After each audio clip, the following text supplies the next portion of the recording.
Indian $50 polymer note. Here, the vastness and splendor of Canada's northern frontier has been depicted, that has shaped the cultural identity of Canada.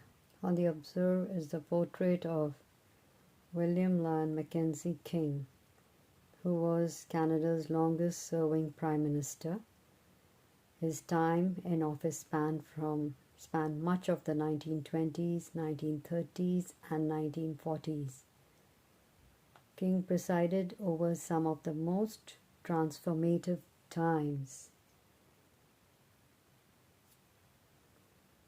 of Canadian history: independence from the United Kingdom, the Second World War, the introduction of unemployment insurance in 1940, and family allowances in 1944, and active participation in United Nations and the Commonwealth of Nations. The Canadian Citizenship Act was also introduced under King's government in 1947. Prior to its introduction, Canadians were considered British subjects rather than Canadian citizens. The building, what we can see here, the reconstruction of the centre block of Parliament began almost immediately after the devastating 1916 fire. Architect John Pearson designed it to retain the old centre block's Gothic revival character, while incorporating new structural techniques and materials. For instance, the modern steel frame was covered with the same local sandstone used for the original buildings. Another of Pearson's elegant solution is pictured on the $50 banknote. It is one of the 4 towers that stand along the northern perimeter of the center block, complete with Gothic arched patterns and stone carvings. 8 another towers are in fact ventilation shafts. The reverse of the $50 bill, we have the CCGS Amundsen Research Icebreaker.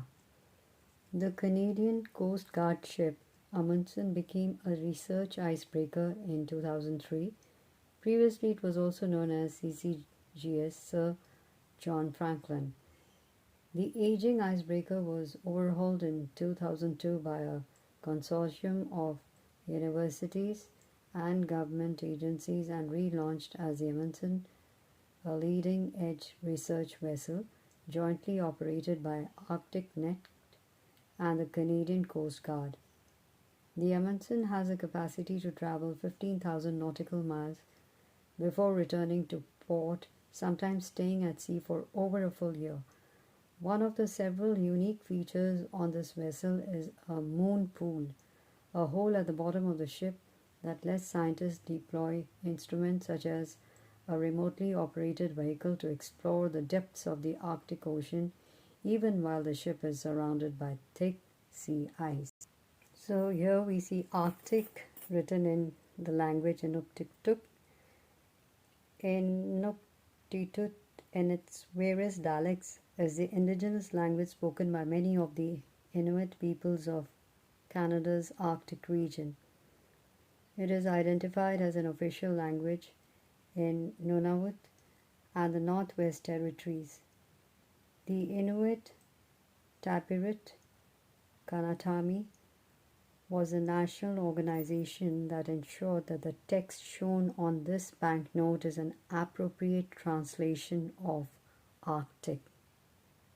Also, you can see the map of Canada on the $50 note, especially in the northern map of Canada's northern regions. So this was adapted from a map provided by Natural Resources Canada, producers of the Atlas of Canada. The depiction shows the inlets, straits, and channels between all of the major islands of the Arctic archipelago, a largely unexplored landmass. The region's over 36,000 islands include 6 of the world's 30 largest islands. Compass. The artistic rendering of a navigation compass symbolizes exploration in the north. Traditionally, Canadian icebreakers are named after significant people in Canadian Arctic exploration. Roald Amundsen was the first person to cross Canada's Northwest Passage from 1903 to 1906. The scientific mission of Amundsen carries forward the intrepid spirit of Roald Amundsen's first voyages in the Canadian North.